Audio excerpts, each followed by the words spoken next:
à ce niveau là. Ibrahima wax na lu am solo Pape. Il a bien fait de relever ça. mooy les fonctionnaires yi nga xam ne ñoom ñoo fiy liggéey. c'est les mêmes qui se succèdent depuis Senghor. ñu ko dem retraite ñeneen remplacé la. et avec le nouveau régime les mêmes ñoo fiy nekk. mais dafa am lu Ousmane Sonko waxoon keroog ca conférence de presse am ba. dama yaakaar ne il faut ñu dellu ci. Ousmane Sonko yamul woon ci wax ne dañu maquiller les chiffres. dafa cité woon ay tur. ne ñii lu njiig njaag ñooma. waxoon na Macky Sall. waxoon na Amadou Ba. waxoon na Abdoulaye Daouda Diallo. waxoon na ndem si yàlla Moustapha Ba yàlla na ko yàlla yërëm te xaar ko àjjana. parce que ñooñu ñoo doon gérer les finances de l'État du Sénégal depuis des années. et man le sentiment que j'ai Pape honnêtement. bi may lire ce rapport là ak détails yi Cour des comptes joxe yëpp. c'est que dama am sentiment que ni y avait à côté de l'administration bi Ibrahima di wax bi ñu xam. un état parallèle c'est-à-dire que on s'est arrangé dans ce pays. pour teg quelque chose boo xam ne man xaw ma état lañ koy tuddee xaw ma administration lañ koy tuddee mais en tout cas il y avait quelque chose de parallèle. qui faisait que les gens ils pouvaient se permettre tout ce qu'ils veulent. et j'ai l'impression que même au niveau du ministère des Finances. il y avait quelqu'un peut-être le ministre ou je ne sais qui sur qui tout se reposait. et que les autres finalement ils n'étaient là que comme observateurs. est-ce que c'est parce que Macky Sall l'a voulu comme ça joxu leen les moyens qu'il faut pour ñu faire leur travail wala dañ leen a exclure de la chaîne te ñoom mënuñu ci dara je n'en sais rien. ce que je sais. mooy du temps de Macky Sall déjà il y avait des fonctionnaires du ministère des Finances yoo xam ne secrètement doon nañ alerter. dégg nga fi plusieurs fois ku mel ne Ousmane Sonko wax fi ay chiffres yu demee noonu gars yi ne fonctionnaires yi nekk ci biir ministère des Finances ñoo ko jox. c'est parce que peut-être gisoon nañ loo xam ne mi ngi doon xew ci réew mi xëy na neexu leen te mënuñu ci dara ils ont observé ça mais quoi qu'il en soit je pense à partir de cette affaire là foofu laa d'accord ak Ibrahima Anne. il faudra ñu xool la chaîne de responsabilité au niveau de l'administration. comment faire pour que bu ëllëgee. notre administration un Moustapha Diop du ñëw parce qu'il est président de la République parce qu'il est premier ministre parce qu'il est ministre des Finances mu mën leen a def loolu mu bëgg. ça je crois que c'est quelque chose boo xam ne luñ ci mën a xeex pour mu arrêter ko lu jar a xeex la. Ibrahima Anne 300 et quelques milliards ñu dépensé ko ci fay benn prêt bancaire sans aucune justification mais ñii ba ñuy def lii dañ yaakaaroon ni nguur gi du jeex wala que nit ñi duñu gis li lu évident yooyu nii. en tout cas lu doy waar la bu dee vraiment. amatul bu dee moom bu ko fi wax amatul. moom Cour des comptes moom c'est avéré. yow itam doo bàyyi ma yeggal suma non xam nga li ma bëggoon wax je voulais dire que bu dee am na te njort naa ne am na parce que la Cour des comptes ñi fa nekk c'est des magistrats de haut rang c'est des magistrats hors hiérarchie même à la limite. donc ñoo xam ne mënuñu naatable ci li nga xam ne moom la ñu liggéey donc on peut considérer que les faits qu'il décrivent là c'est des faits avérés. donc su fekkee ne chiffre bi nga ne ñaatal 303 milliards. 303 milliards pour payer un prêt bancaire sans justificatif je crois que loolu même entreprise privée sax xanaa du fonctionner noonu. boo tax il y avait quelque chose à côté de l'État. voilà c'est ça donc je voulais même venir à ce que Moustapha a dit même c'est-à-dire loolu même une SARL donc du fonctionner wala un GIE sax du fonctionner noonu. donc d'où la légitimité de l'interrogation de Moustapha est-ce que donc il y avait pas un état à côté de notre état. parce que un état bu dee en tout cas ni ñu xamee man da jàng nañ finance publique en deuxième année de droit il y a un cours qui s'appelle finance publique.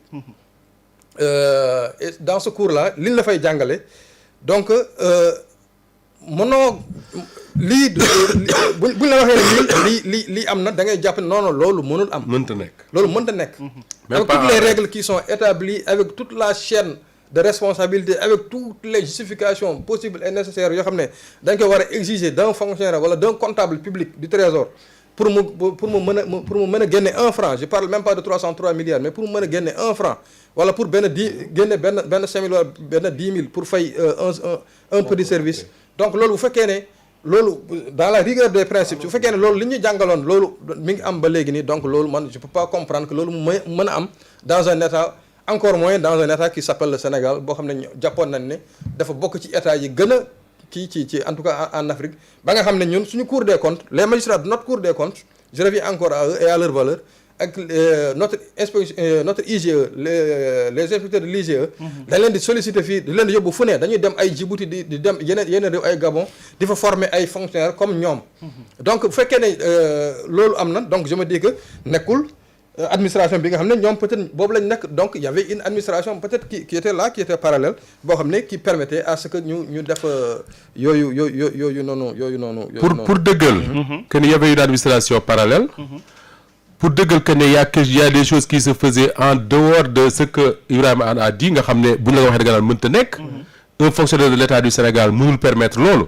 la Cour des comptes moo wax ñëpp dégg wala boog ñëpp lire dañu waxuñu dañoo bind maa ngi jéggalu ñu ne des comptes occultes pour contourner le budget des comptes occultes pour contourner le budget ñu ne plus de 1343 milliards de francs CFA ont transité dans un compte de dépôt CAP gouvernement géré en dehors des procédures normales procédure normale mooy li Ibrahima di wax c'est-à-dire que lii non mais c'est extraordinaire mu ne des paiements douteux à titre d'exemple d'ailleurs ils disent comme 4 milliards de francs CFA ñu fay ko Air Sénégal ont été réalisés sans justification légale c'est ça qui est extraordinaire c'est-à-dire que ñun il faut ñu waxante li am Pape Mokhtar mooy il est arrivé un moment dans notre pays où on n'avait plus d'administration man dama naan sax suñu fonctionnaires yi est-ce que bëgguñu leen a tooñ parce que j'ai l'impression Ibrahima que ni dañu toog mu jàgg ñu ne léegi daal comme man mii rek ñu joxoon ma kees Walfadjri ma koy gérer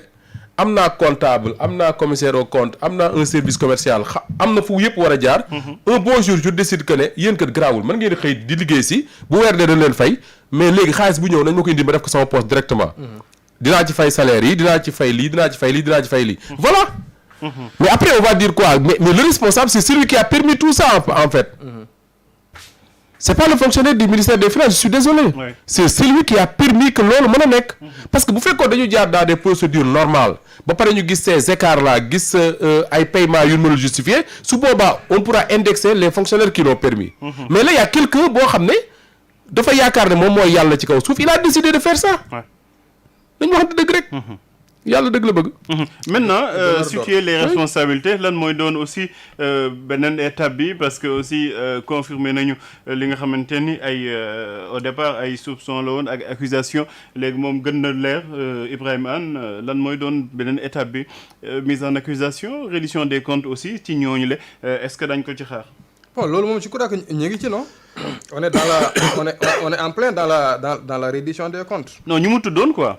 ñu moom. ñu Ousmane Sonko tuddoon Ousmane Sonko mooy ñi mu tuddoon mooy président Macky Sall. par rapport ak finance publique yi oui. Amadou Ba ak voilà. Abdoulaye Daouda Diallo. waaw effectivement loolu je crois que la suite logique c'est de voir comment est-ce qu'il va être possible peut-être de rendre gorge en tout cas de sanctionner ces gens-là devant. Je sais pas maintenant fan lay doon est-ce que ce sera devant et j'imagine que ce sera devant la haute cour de justice parce que ñoom ñëpp bi ñuy loolu mbir mi bi muy xew c'est de 2019 à 2023 donc ils avaient dañ amoon ay ndombo tànk donc hormis ki nga xam ne moom mooy Mamadou Moustapha Ba nga xam ne moom yoon mënatu ko topp ci dara parce que il n'est plus de ce monde donc je pense que la suite on l'attend du gouvernement le rapport la Cour des comptes a fait ce qu'elle devait faire la presse est en train de faire et va faire demain encore avec des analyses peut-être ce qu'elle doit faire. Maintenant, on attend les politiques qu'ils fassent ce qu'ils maintenant eux aussi ils doivent faire.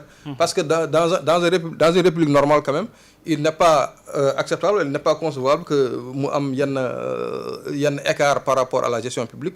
Loolu bu amee les gens qui l'ont fait donc ils doivent être remis sur le droit chemin.